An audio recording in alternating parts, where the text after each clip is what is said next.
Em 17 de setembro de 2020, em Popayán, no território ocupado pelo Estado colombiano, indígenas do povo Mixteco derrubaram a estátua de Sebastián de Belalcázar, símbolo da colonização e escravidão que assombra aquelas terras desde o século XVI.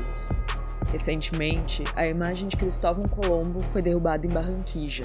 O êxtase da população na euforia da derrubada viralizou na internet.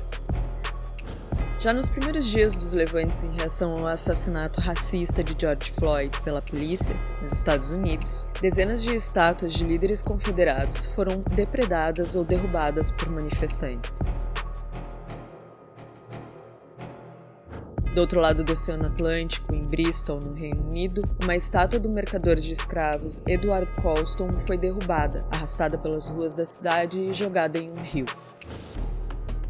Recentemente, nas terras roubadas do Canadá, centenas de ossadas de crianças e jovens indígenas foram descobertas enterradas nos pátios das chamadas escolas residenciais. Essas escolas, criadas pelo Estado canadense e administradas por igrejas cristãs, tinham como objetivo isolar as crianças indígenas da influência cultural de suas famílias. A descoberta dos corpos foi o estopim para indignação e contra-ataques. 8 igrejas já foram queimadas na região da chamada Colômbia Britânica, além de diversas depredações no resto do país. As imagens são diretas, onde arde um símbolo da instituição que há 5 séculos queima, de forma silenciosa e institucional, as línguas, culturas e espiritualidades originárias. No dia 1º de julho, feriado nacional da independência, a imagem da Rainha Vitória foi derrubada na cidade de Winnipeg, província de Manitoba.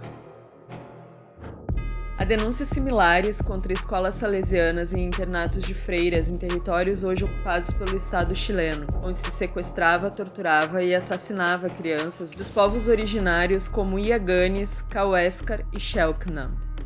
Ao longo da cordilheira, florestas e desertos de todo o continente, somam-se inúmeros relatos de instituições coloniais católicas que cometiam atrocidades como essas.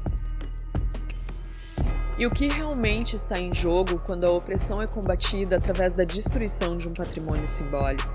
E o que, de fato, mantém de pé esses símbolos racistas, escravagistas, coloniais e genocidas em diversas cidades do continente? Quem realmente se beneficia dessa história colonial ocupando o espaço público até hoje?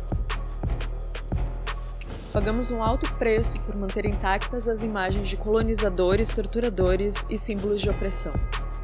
Enquanto memoriais foram erguidos nos países vizinhos após processos de anistia, no Brasil ainda vemos o Estado defender a tortura e o aculturamento forçado, junto ao sequestro de crianças indígenas em pleno século XXI. Com a intensificação do Estado militar e religioso, o discurso de missionários salvando crianças de práticas culturais indígenas reforça o preconceito e a violência contra culturas originárias.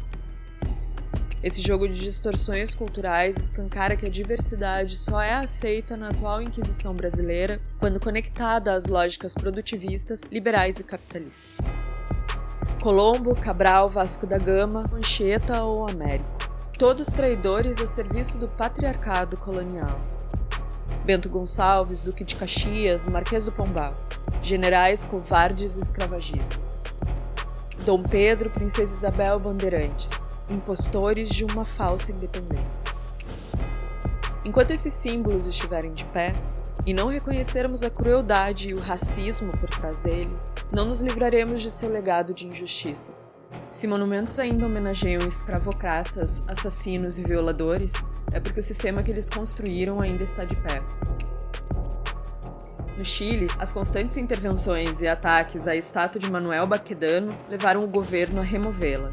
Em La Paz, na Bolívia, a antiga imagem da rainha espanhola Isabel a Católica recebeu a intervenção das Mujeres Creando, renomeando o espaço para Plaza de la Chola Globalizada, como reivindicação de identidade das muitas mulheres que ergueram as comunidades da região.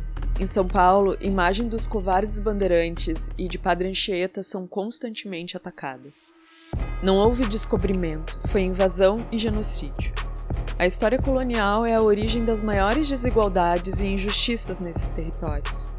Quanto mais alta a igreja, mais profunda é a ferida e as manchas de sangue deixadas por ela. A suposta dívida externa é reversa. São os chamados países ricos que devem aos povos e territórios colonizados. Suas riquezas são o resultado do saque dessas terras, do genocídio de povos originários e escravizados. Queremos a reparação imediata das culturas e seus territórios. Os colonizadores estão em dívida. Devem cada vida, cada grama de ouro roubado, cada conhecimento botânico apropriado, cada rio poluído, cada língua silenciada. Hoje são estátuas e igrejas. Amanhã serão os ideais, valores, instituições e estruturas que estes símbolos representam que estarão em chamas, e suas cinzas vão nutrir as sementes de mundos mais justos e livres.